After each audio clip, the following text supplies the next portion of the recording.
우리 옆에 분들 보고 인사합시다. 보고 싶었습니다. 네. 오늘은 화장이 더 잘 받았습니다. 네. 참 감사해요. 예. 우리가 하나님 앞에 나와 예배한다는 것은 제일 축복이에요. 예. 웃고 행복하고 기쁜 신앙생활을 하시기를 바랍니다. 바벨론 페르시아 지도 띄워주세요. 오늘 말씀의 제목을 한번 크게 합창을 해봅시다. 시작. 한 번만 더 해봅시다. 시작. 주의 뜻을 알았을 때, 주의 뜻을 알았을 때 우리가 어떻게 반응하고 살 것인가, 오늘 본문을 통해서 배웁니다. 이스라엘 백성들이 애굽에서 나오던 때가 BC 1446년, 예수님 오시기 1446년입니다. 그런데 좀 거슬러 올라간다 그러면 아브라함 이스라엘 백성들이 400년 동안을 애굽에서 살았어요. 1446년에 따라 400년을 더해야겠죠. 근데 그때에 야곱이 데리고 들어갔잖아요. 70명의 가족을. 야곱이 130살에. 그리고 그리고 그 아버지는 60살에 낳았어요. 거기다 또 60을 더해야겠죠. 그리고 그 아버지는 아브라함은 이삭을 몇 살에 낳았어요? 100살에 낳았어요. 100살에 낳았고 25년 75세에 고향을 떠나서 이곳으로 오게 된 것입니다. 이렇게 저렇게 우리가 역으로 거슬러 올라가서 계산을 하게 되면은 지금으로부터 약 4,000년이 넘어요. 4,086년 혹은 96년 이때에 BC 4,086년이나 혹은 BC 4,096년 그때에 아브라함이 갈대아 우르에서 하나님의 부름을 받고 나오게 됩니다. 여기 보면 지금 여기가 이 바그다드가 이라크의 수도지요. 지금 이 땅이 빨간 이 땅이 이라크입니다. 그리고 세계 4대 문명의 발상지였던 유프라테스 강 또 티그레스 강 이 메소포타미아 지역 여기에 이 전통적으로 보면 이 두 강줄기가 만나는 이곳에 갈대아 우르가 있었다라고 봅니다. 그러면 이 갈대아 우르는 당시 수메르인들이 살면서 인구 25만 명에서 저는 30만까지 봐요. 인구 한 30만 명에 아파트가 아닌 1층이나 2층 집을 짓고 살아서 30만 명이 산다 그러면 어마어마한 초거대 도시가 형성되었을 거예요. 우리 광주에 140만 명인데 대부분 어디 삽니까? 아파트 14층, 15층. 근데 이게 단층이라고 생각해 보세요. 그러면 얼마나 넓은 땅이 필요했겠어요. 뭐 지금처럼 한 집에 5명 사는 게 아니라 예전에는 뭐 한 집에 15명 막 이렇게 살아버리니까 개념이 좀 다르긴 하지만 그래도 우리 지금 광주광역시 못지 않을 만큼 큰 도시들을 이루고 살았을 거란 말이에요. 그런데 그들이 무역을 하기에 좋은 곳은 여기가 아니에요. 그래서 여기 하란이 무역하기 참 좋습니다. 여기 유럽 쪽에서 이렇게 그리스 쪽에서 넘어오면 이렇게 터키로 넘어오잖아요. 이러면서 튀르키예 이제 바꿔줘야죠. 튀르키예 쪽으로 넘어오면 이렇게 하란으로 해서 동양으로 가는 이 길이 열리잖아요. 그러니까 이 무역로의 전진 기지가 하란이었어요. 그래서 이 사람들이 하란을 또 다른 위성도시처럼 사용하고 있었어요. 그러니 여기에 많은 수메르인들이 살고 있었고 또 아브라함과 그 친척들도 아브라함이 75세에 이렇게 나올 때에 아버지를 갈 바를 모르고 하나님의 뜻을 쫓아 나왔을 때 여기 왔을 때 아버지가 여기서 돌아가시게 됩니다. 그래서 아버지를 장례 치르고 다시 이동을 해서 이렇게 가나안 땅으로 들어오고 가나안 땅에 들어와서 세켐에 왔을 때야 하나님이 여기가 내가 너에게 약속한 땅이다 하고 하나님이 알려주셔요. 그래서 여기가 약속의 땅이구나 하고 여기를 떠나지 않고 살아가게 됩니다. 물론 여기서 위아래로 올라다니며 가끔은 이집트도 내려갔다가 방황하고 다니지만 결코 목양지를 떠나지 않고 이 땅을 기어코 고집하고 살았던 거예요. 그런 아브라함이 누구를 낳았습니까? 이삭을 낳았어요. 몇 세에? 100세에 낳았어요. 100세에 낳았는데 이삭이 나이가 40이 되도록 결혼을 안 했어요. 안 했는가 못 했는가 모르겠어요. 근데 결혼을 안 했어요. 몇 살인데? 40인데. 그러면 아브라함은 몇 살일까요? 140살이에요. 140살. 아브라함의 아내의 이름을 혹시 아나요? 예, 사라. 이 사라가 몇 살에 죽었는지도 아시나요? 127세에 죽었어요. 그러면 아브라함하고 사라하고는 아브라함이 100세 때 이삭을 낳고 사라가 90에 낳았어요. 그러면 둘이는 10살 차이잖아요. 그러니 아내가 127세에 죽을 때 아브라함은 몇 살이었을까요? 137세. 지금 아들을 장가 보내려고 하는 아브라함은 몇 살인가요? 140세. 그러면 아내가 죽은 지 몇 년 됐어요? 3년 됐어요. 여러분 이 얘기하니까 좋아요. 그냥 어디 답답해서 그냥 모르면. 근데 아내가 죽은 지 3년 됐어요. 사라가 죽은 지 3년 됐어요. 근데 내 아들은 결혼을 못하고 있어요.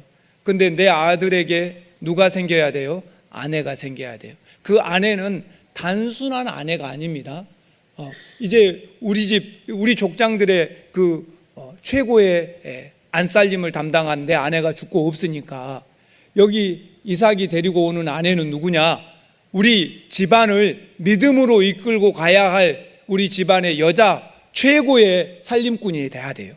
근데 이건 그냥 살림꾼이 아니라 한번 따라합시다. 믿음으로 이끌 사람.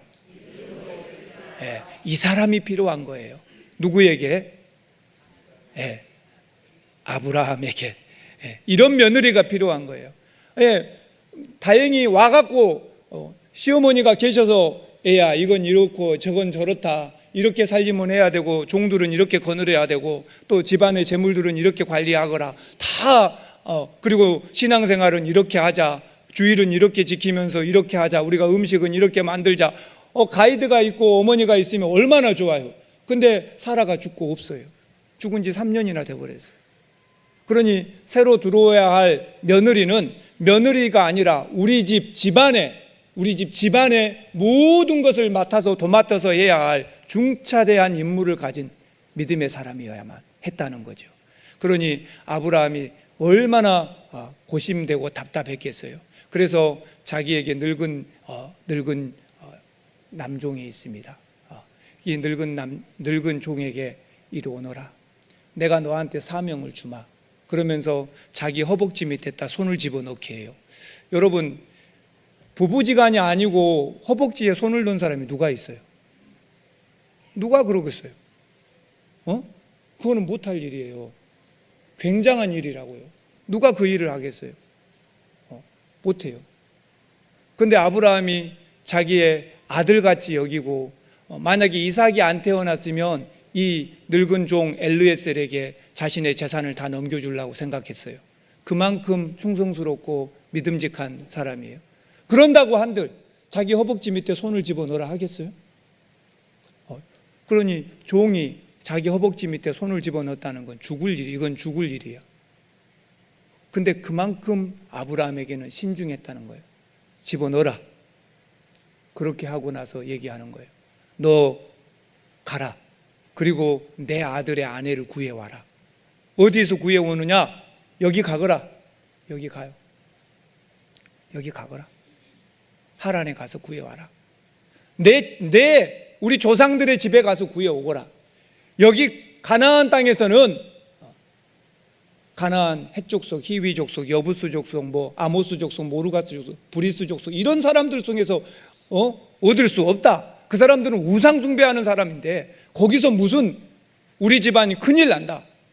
우리 믿음의 집안으로 세워야 되기 때문에 여기서 얻어야 된다. 알겠느냐? 너는 꼭 저기 가서 내 아들의 아내 될 사람을 구해와야 한다. 할 수 있겠느냐? 예. 그런데 만약에 제가 가서요 가자고 한데 안 오겠다고 하면 어떡합니까? 그럼 내가 다시 돌아와서 아들을 데리고 가야 됩니까? 이렇게 물어봐요. 안 된다. 그건 절대 안 된다. 돼요? 안 돼요? 안 돼요. 지금 아브라함이 여기 들어와서 산 지가 몇 년이에요? 계산을 또 막 해야 되지. 머리가 복잡하죠. 75세에 떠나왔으니까 지금 몇 살이에요? 140살이에요. 그럼 몇 년이에요? 65년쯤. 내가 이 땅에 들어와서 65년쯤 지금 이렇게 그냥 목양하다가 저리 피해가고 저리 피해가고 저리 갔다가 전주로 갔다가 목포로 갔다가 계속 이러면서 달고 있는데 내가 이 땅에 왜 안 떠나고 있겠냐? 뭐 때문에요? 하나님의 약속 때문에. 이 땅이 너에게 줄 땅이고 네 자손들에게 줄 땅이다. 여기서 떠나지 말라는 거예요. 그래서 내가 60평생을 일하고 살아왔는데 여기 와서 내 죽고 내 아들이 딴 데 가버리면 무슨 소용이에요 이거. 내가 그럼 여지껏 뭐 하고 산 거예요? 그러면 아무 의미 없는 삶을 살아버린 거잖아. 절대로 안 된다. 내 아들을 데려가지 말아라. 그러니 네가 이번에 가서 반드시 성공해 갖고 와야 한다. 하늘이 두 쪽 나도 우리 고향에 가서 그 믿음의 여자를 데리고 와라. 그래야 우리 집안이 살고 하나님의 약속이 성취된다. 알겠느냐? 예. 확실히 말해. 알겠느냐? 예. 손 주라. 허벅지에 손 넣어라. 이거는 무슨 뜻이에요? 죽이겠다는 뜻이에요. 어디 주인의 허벅지에다 손을 넣어요? 알겠느냐? 예. 갔어요. 여기서 여기까지는요, 지금으로 말한다면 이스라엘에서 이렇게 올라가서 시리아를 거쳐서 여기 레바논 이쪽이고요. 시리아를 거쳐서 이렇게 가면 나오지요. 그러니 여기까지 가는 데는 1200km죠. 여러분 상상을 한번 해보세요. 우리가 차로 1200km를 가라 그래도 힘들죠. 근데 낙타 타고 1200km. 만만치 않은 여정이에요. 낙타 타고 1200km. 여러분 생각할 때 아이고 낙타 타고 가면 편했겠구만 하잖아요. 한 번만 타보면 그런 소리 안 해요. 말 타면 편했겠구만 그러죠. 허리가 아작이 나요. 못 견뎌요. 근데 그 1200km를 가서 구해오려고 간 거예요. 누구의 뜻을 알았기 때문에? 주인의 뜻을 알았기 때문에. 갑니다. 이 엘르에셀이 고민합니다. 하나님께서 내게 길을 잘 열어주어서 한 번에 성공해야 될 것인데 나는 어디까지 손을 놓고 온 사람이에요? 우리 주인의 허벅지 밑에까지 손을 놓고 온 사람이에요. 여기서 성공 못하면 안 돼. 우리 주인이 얼마나 간절하게 이 믿음의 여자를 우리 집안에 데려오기를 바라는지 난 누구보다도 잘 아는 사람이에요. 꼭 성공해야 한다. 이러고 가면서 하나님 내게 형통한 길을 열어주십시오 하고 기도하고 가요. 그리고 나홀성에 드디어 들어갑니다. 여기 들어갔어요. 근데 우물 곁에 저녁이 되어서 우물에 물을 기르러 온 소녀들이 많단 말이에요. 근데 그 중에 내가 여기 처음 와보는데 내가 누구를 여기서 컨택을 할 거예요? 누구를 붙잡아서 이걸 말할 거예요? 엄청 고민스럽잖아요. 그래서 늙은 종 엘리에셀이 생각합니다. 하나님, 내가 만약에 물동이를 이고 온 저 여인에게 물동이를 기울여서 나 목 좀 축이게 해주라 그럴 때 기꺼이 그러십시오 하는 그런 여자, 또 내가 마시고 난 다음에 내가 타고 온 나만 타고 온 게 아니라 다른 일행들도 타고 왔고 또 짐을 많은 보상 짐들을 갖고 왔거든요. 보물들을. 거기에 실은 수많은 낙타 행렬, 그 낙타 행렬한테 물을 줄 수 있는 여자. 그러면 이 낙타한테도 주라 그러면은 예 하고 한마디 토도 안 달고 줄 수 있는 그런 여자가 있다면 하나님께서 인도하는 여자인지를 내가 알겠습니다. 그러고 자기가 혼자 다짐을 했어요. 그리고 많은 여자 중에서 리브가가 딱 나옵니다. 소녀여, 나에게 물을 좀 주라. 아, 예. 딱 주는 거예요. 마셨어요. 그 다음에 여기 우리 낙타들한테도 물 좀 떠다 주라. 그러니까 다요? 이렇게 해야 되잖아요. 예, 걱정하지 마십시오. 여러분, 이게 쉬운 일이 아니에요. 저희 집은 전남 고흥군 고흥읍 고소리 33번지. 근데 우리 집에 어려서부터 제가 소를 기르는데 이제 우리 전라도 말로 모방, 작은 방에 자고 있어요. 그러면 우리 할머니가 우리 동네 사람들이 다 소뜯기로 올라가니까 나는 6살밖에 안 됐는데 마당에서 이제 할머니가 얼마나 급하니 막 핑갱 소가 이렇게 목 밑에 달고 있는 종, 핑경 풍경 소리, 핑경 소리 나면서 막 올라가고 소 발굽 소리 들리면 할머니가 얼마나 급하든지 행지야, 먼지야, 아야, 방수야만 내 이름이 방수가 되어버려. 얼마나 급하든지 하고 얼른 일어나라 막 해가지고 6살 때부터 나가서 잠도 막 소 가서 그래서 소 뜯기고 살았어요. 근데요, 여러분, 소가 목이 마르면 물을 얼마나 많이 먹는지 여러분 모르죠? 저녁이 돼서 이렇게 양동이에다 물 하나 떠갖고 갖다 소 앞에 놔두고 딩게라 그러죠. 이렇게 쌀 방앗간에서 찢고 남으면 겨 말고, 겨하고 쌀 알맹이 사이에 있는 것들, 가벼워서 날아갔지만 안 날아가고 조금만 날아가고 있는 것들, 이 딩게라 그래요. 이 딩게 탁, 거기는 쌀 눈도 어마어마하게 많아요. 소가 좋은 건 다 먹었어요. 딱 그 하나 떠가지고 휘저어서 갖고 소한테 딱 갖다 주잖아요. 그러면 양동이 그 바켓으로 하나잖아요. 그건 소가 입을 그냥 탁 담그고 그럼 바켓에서 끝나버려요. 그러면 또 한 바퀴에서 떠다가 또 이제 딩게 하나 떠다가 휘저어서 놔두면 막 이제 혀까지 이제 좌우로 돌리면서 부족하다 이거예요. 근데 소 말고 낙타는 더 먹을까요? 덜 먹을까요? 훨씬 더 먹습니다. 훨씬 더 먹어요. 애들은 어마어마하게 먹어서 조장을 하거든요. 낙타가 한 마리예요? 10마리도 될 거예요.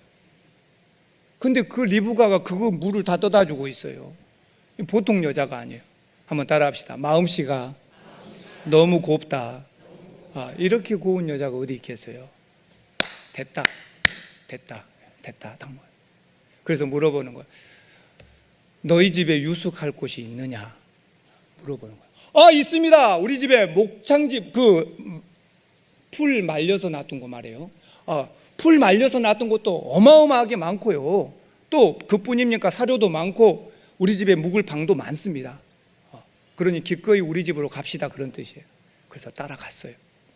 엘르에셀이 딱 가가지고 많은, 이 사람들은 손님이 오면 어마어마한 음식을 준비하고 대접하거든요. 많은 음식을 차려놓고 드십시오. 근데 엘르에셀이 안 먹어요. 안 먹어. 왜 안 먹습니까? 사실은요, 제 주인의 이름이 아브라함입니다. 아브라함입니다. 그리고 당신은 누군지 아십니까? 아브라함이란 말만 들어도 알아요.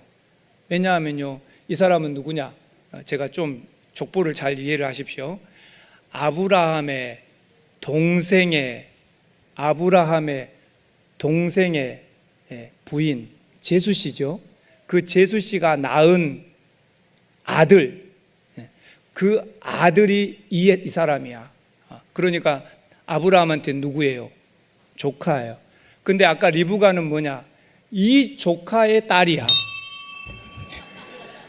이 조카의 딸이에요. 그러니까 자기한테는 누구가 되겠어요? 아브라함한테는 조카 손자가 되겠죠. 그런 곳이에요. 그래서 우리 주인이 아브라함입니다. 우리 주인이 나를 불러다가 이 손 놓게 하더니 여차저차 거시기 모시기 해서 여시기 저시기 해서 이렇게 해서 이렇게 하라고 해서 내가 여차저차 여기까지 오게 됐습니다. 그러니 당신 딸을 주시오. 부두엘에게 하는 거예요. 그러니까 또 여기도 이 조카도 보통 믿음이 아니네. 하나님이 그렇게 하시겠다는데 우리가 어떻게 말리겠습니까? 그러시오. 그러니까 그런 집안에서 여자를 데리고 와야죠. 그래요. 좋다 했어요. 그러니 얼마나 감사하고 기뻐요. 그제서야 밥을 먹습니다. 이 늙은 종이 그제서 밥을 먹어. 이 사명을 완수하기 전에는 밥도 안 넘어가는 거예요. 얼마나 충성스러운 종인지 말이에요. 그제서야 밥을 먹고 잠을 자요. 근데 또 기가 막힌 건 그 다음날 아침에 일어나자마자 여보시오, 나 떠날라요. 그러는 거예요. 근데 또 혼자 가겠어요? 데려가겠어요? 리브가 딸을 데려가겠다는 거예요. 하룻밤 자고 바로. 왜 그러면 이렇게 시급한 결정을 내렸냐? 누구의 마음을 알기 때문입니까? 주인의 마음을 알기 때문이에요. 우리 주인이 얼마나 지금 눈이 빠지게 기다리고 있을 건데 내가 돌아가야지. 여기서 뭐 하고 있냐? 지체할 수 없다. 그래서 엘리에셀은 지체하지 않고 지금 바로 가겠다고 합니다. 그러니 어떡합니까? 그 어머니가 말리는 거예요. 안 된다. 며칠이 있든가. 또 그의 오라버지도 말리는, 오빠도 말리는 거예요. 며칠이 있든가. 최소한 열흘은 있다가 가거라. 이렇게 말리는 거예요. 여러분 1200km를 낙타 타고 왔으니까 얼마나 피곤하겠어요.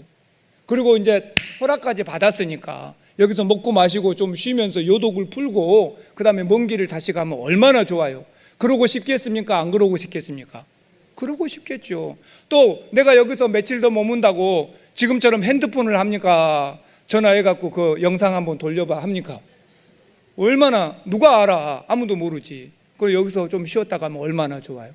그러나 우리 주인이 얼마나 간절하게 기다리고 있을지 알기 때문에 엘리에셀은 그러지 못합니다. 나 오늘 바로 가야겠습니다. 그래서 이제 둘이 옥신각신하게 된 거예요. 나는 오늘 가야겠다. 안 된다. 열흘은 머물렀다 가야 한다. 나도 우리 딸 보내는데 어떻게 그냥 보내겠냐? 엄마랑 저녁에 손잡고 딸 가면은 시아버지한테는 이렇게 해라. 남편한테는 저렇게 해라. 뭐 힘들고 어려운 일이 있을 땐 이렇게 해라. 이거 반지는 네가 진짜 어려울 때 쓰거라. 막 엄마하고 딸하고 이런 석별의 정을 할 시간이 있어야죠. 그렇지 않겠어요? 근데 갑자기 자고 일어나서 간다 그래 버리니 누가 이걸 좋아하겠어요? 안 된다. 그래서 옥신각신합니다. 답이 안 나와. 그러니까 뭐라고 하냐면, 그러면 리브가한테 직접 물어보자. 당사자 의견을 들어보자. 리브가가 왔어요. 어떻게 할래? 저는 가겠습니다. 얼마나. 그래서 그들이 그날 떠나게 되는 거예요. 사랑하는 성도 여러분, 여기 보면 우리는 지체함 없는 엘리에셀을 보게 됩니다. 어쩌면 엘리에셀은 막중한 사명을 받고 순탄하게 만나기를 기도하고 또 하나님의 인도로 만났고 결혼 허락도 받았으니까 좀 쉬어도 갈만하건만 절대 그럴 수 없다는 거죠. 하나님의 뜻인 줄 알았다면 즉각적인 순종이 필요하다는 거죠. 우리가 이걸 하나님을 대접해 드리는 것은 하나님의 종이 해야 할 일입니다. 하나님의 뜻을 알면, 한번 따라합시다. 자꾸 묻지 맙시다. 시작.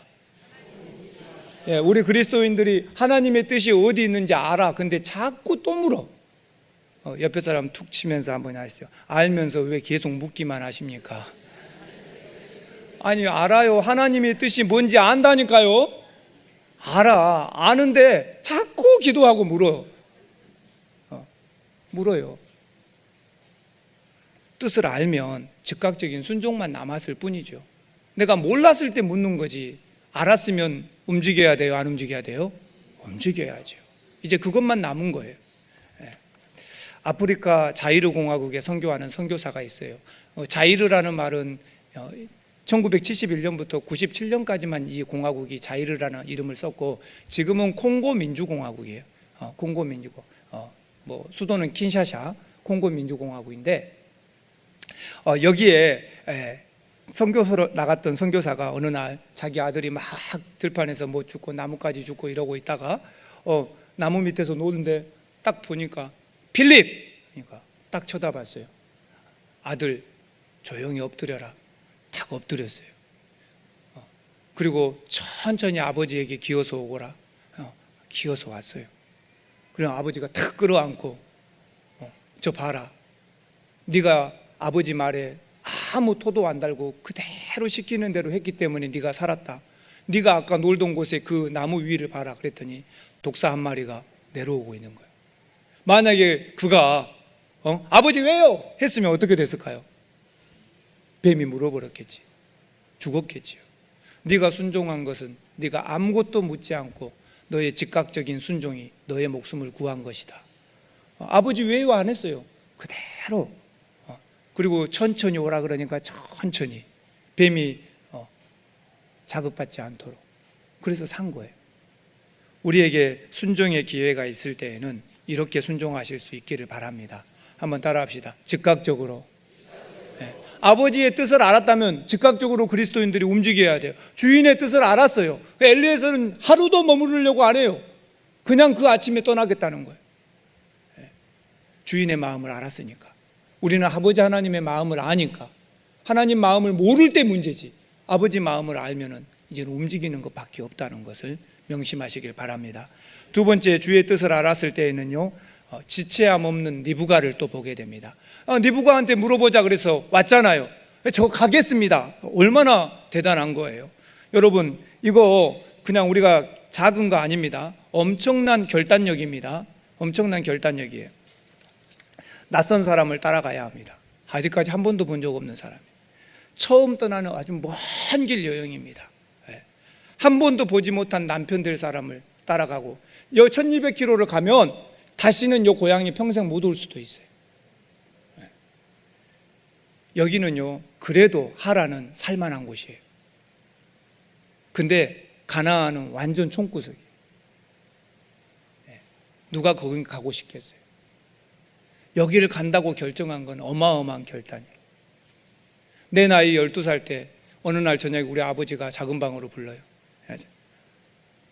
너 집을 떠나서 광주 아니면 서울에 가서 이제부터 너 자취하고 공부해, 학교 다니고 해라. 12살에. 어디로 갈래? 아버지, 기왕이면 서울로 갈랍니다. 내가 했어요. 아버지가 서울은 너무 멀고 광주로 가거라. 그래서 제가 광주로 와서 12살 때부터 그때 한번 가만히 내가 그 나이 때 생각을 해보면 이제 엄마도 없고 아빠도 없고 뭐 친구들도 다 없이 생전 모르는 데 가서 거기서 이제 혼자 학교 다니고 살아야 돼. 깝깝하죠. 깝깝해. 기가 막히죠. 아마 리브가도 그런 마음이지 않았을까요? 얼마나 깝깝하겠어요. 그런데도 리브가가 보는 건 누구밖에 없어요? 하나님만 봤기 때문에. 그래서 그가 결단하는 겁니다. 리브가가 그 곧바로 따라 나서니까 믿음의 여장이 되었고 12지파의 아비인 야곱의 어머니가 되었습니다. 언약의 백성이 되었고 동시에 예수 그리스도의 족보에까지 올라가게 되는 거죠. 얼마나 감사합니까? 비록 우리가 순간적인 작은 신앙의 결단이라도 그것이 하나님의 뜻인지 알았을 때에는 바로 결단하고 바로 움직이는 거예요. 여기에는 용기가 필요합니다. 우리 옆에 사람들한테 얘기합시다. 용기를 내십시오. 시작. 우리 주인이 누군지 분명히 안다면 하나님의 뜻에 나의 뜻을 갖다 맞추면 거기서 평안이 오고 축복이 오고 거기서 모든 문제 해결이 와요. 그러니까 두려워하고 걱정하지 말고 하나님의 뜻과 내 뜻을 거기다 맞추는가 그것만 보십시오. 그러면 용기를 내셔야 돼요. 이건 해볼 만한 일이다가 아니라 당연히 해야 할 일이에요. 하시면 돼요. 그러면 하나님께서 나머지는 다 하셔요. 두려워할 것 없어요. 그래서 당연히 이 리브가는 친정어머니의 또 오라버지의 모든 뜻을 외면하고 간절히 열흘만 있다 가거라 따라 이런 눈빛이 엄마가 얼마나 보냈겠어요. 그런데 어머니 아닙니다. 나 지금 갈랍니다. 그리고 떠난 거예요. 어마어마한 용기가 필요했죠. 왜 그렇습니까? 자신의 삶이 이제 온통 자신의 진짜 주인이신 하나님에게 달렸다는 걸 알았기 때문이에요. 난 저기 가야 한다. 하나님께 내어 맡기는 겁니다. 하늘의 별과 같은 자손을 주시겠다고 하나님이 아브라함에게 약속했잖아요. 자신을 통해서 그게 이루어질지 리브가가 아직 몰랐다 할지라도 하나님은 리브가를 통해서 분명히 그렇게 역사하실 거예요. 그가 용기를 내어서 하나님의 뜻에 자기를 맞추어 드릴 때 열국의 어미가 되는 역할을 하게 되는 것입니다. 이제 리브가는 자신이 있어야 할 곳이 어딘지 알았다는 거죠. 하나님의 뜻을 아니까. 엄마와 오빠의 간절한 눈빛이 문제가 아니었어요. 하나님의 만족을 위해서 살아야만 했기 때문에. 오늘 저와 여러분도 그런 사람이 되시기 바랍니다. 미국의 유명한 경제학자 하나 있습니다. 하버드 대학 교수였는데 존 케네스 캘브레이스 박사예요. 이 캘브레이스 박사가 그의 저서로는 대공황, 또 불확실성의 시대, 미국의 자본주의 이런 책들을 쓴 아주 유명한 저술가고 또 그의 자서전에서 그가 이렇게 표현했어요. 나에게는 에밀리라는 여자 비서가 있다. 그러면서 그 여자 비서를 높이 평가해서 써놨어요. 이 에밀리가 어떤 사람인가 한번이니까요. 이 캘브레이스 교수가 이 백악관의 경제 고문 역할을 했거든요. 경제라는 건 이런 겁니다 하고 물어보면 가르쳐줘야 할 사람이에요. 그리고 고문을 하고 있는데 한 번은 미국 대통령 린드 존슨이 린드 존슨이 급한 정책을 결정해야 돼서 캘브레이스 교수한테 전화를 했어요. 근데 교수가 마침 그날 피곤해서 이 에밀리한테 얘기했거든요. 나 피곤해서 좀 자야겠으니까 누가 와도 깨우지 마라. 이렇게 하고 잔 거예요. 근데 대통령이 전화를 한 거야. 그래서 여보세요? 그러니까 나 린드 존슨이네. 카카 어쩐 일이십니까? 캘브레이스 교수 있는가? 그러니까 예, 지금 너무 피곤해서 주무시고 계십니다. 얼른 급히 깨우게. 안 됩니다. 아니, 나 린드 존슨이네. 대통령이야. 빨리 좀 깨워. 급한 일이야. 안 됩니다. 제 주인은 캘브레이스 교수이지 대통령이 아닙니다. 저는 내 주인이 누군지 압니다. 나는 거기에 충성해야 합니다. 그리고 전화를 안 깨우고 전화를 안 바꿔줘 본 거예요. 각하 다음에 하십시오. 얼마나 민망했겠어요. 그런데 나중에 캘브레이스 교수하고 린드 존슨 대통령하고 만나는 사적 자리에서 린드 존슨이 부탁 하나 하세. 뭡니까? 에밀리 있잖아. 자네 비서 청와대로 좀 보내주면 안 되겠나? 내가 필요하네. 그랬다는 거예요. 누가 주인인지 확실하게 아는 사람. 어쩌면 리브가는 지금 내 인생의 진짜 주인이 누군지 알았잖아요. 하나님이에요. 그리고 이 엘리에셀 보고 알았어요. 이 사람이 얼마나 급한지. 누군들 안 쉬고 싶겠어요. 누군들 호아호시 가고 좀 쉬었다 요독을 풀고 가고 싶지 않겠어요. 그런데 저렇게 급하게 막 가야 할 이유가 뭘까? 딱 그거 하나예요. 그걸 본 거예요. 주인의 마음을 이해했기 때문에. 오늘 저와 여러분에게도 하나님 아버지가 우리 인생의 주인이고 예수 그리스도가 우리 인생의 주인이잖아요. 그런데 자꾸 묻고만 살 필요가 없어요. 하나님의 뜻이 무엇인지 알면 움직이셔야 돼요. 그리고 즉각적으로 순종하셔야 돼요. 그리고 리브가처럼 용기를 내셔야 돼요. 이제 분명히 다른 결단을 해야 돼요. 내 정체성이 여긴가 저긴가 결정하셔야 돼요. 중간에 양다리 걸치고 있을 수는 없는 거예요. 믿음으로 꼭 결정하시고 삽시다. 옆 사람한테 한번 합시다. 믿음으로 결정합시다. 주의 뜻인지 알면 지체하지 맙시다. 네. 할렐루야. 지체하면은요 선한 유혹이 그 선한 뜻 가운데 유혹이 찾아옵니다. 아나니아와 삽비라 봐보세요. 그 좋은 마음을 먹었어요. 그랬으면 땅 팔아서 갖다 줬으면 끝날 일이잖아요. 그놈 붙잡고 있으니까 반만 줄까? 항상 그래요. 제 고백이에요. 제 고백. 항상 뭔가 생기면 이거 내가 주님을 위해 써야겠다. 그건 지금 하면 할 수 있어요. 내일 해야지 그러면은 내일은 마음이 딱 바뀌어요. 얼마만 해요? 반은 주를 위해 쓰고 반은 나를 위해 쓸 생각이 딱 들어요. 근데 하룻밤 더 자면 무슨 일이 벌어질까요? 이번에는 내가 쓰고 다음에 하나님 드리자. 이건 여러분 얘기가 아니라 제 얘기예요. 선한 뜻 가운데에도 유혹이 타고 들어와요. 얼마든지. 믿음으로 산다는 것은 용기를 내서 지금 결정하고 즉각적으로 하나님의 뜻이 알았을 때 순종하는 것입니다. 오늘 저와 여러분 이 늙은 종 엘리에셀처럼 또 리브가처럼 내 주인이 누구인지 알고 내 정체성이 어디 있는지 분명히 깨달아서 믿음으로 결정하고 사시고 주께 드리는 삶이 되시기를 주의 이름으로 축원합니다. 기도하겠습니다. 하나님 감사합니다. 오늘 이 두 사람을 보면서 나는 어떤 쪽에 속해 있는 사람인지 나도 리브가 같은 사람이 되고 싶고 나도 엘리에셀 같은 종이 되고 싶습니다. 내 주인이 누군지 아는 사람으로 살고 싶습니다. 그리스도인으로 살고 싶습니다. 하나님의 뜻을 모르는 것처럼 자꾸 뜻이 어디 있냐고 물어보고 기도만 하는 사람 되지 않게 하시고 아버지의 뜻을 알았다면 바로 움직이는 결단력을 주시고 해볼 수 있는 용기를 주시기를 원합니다.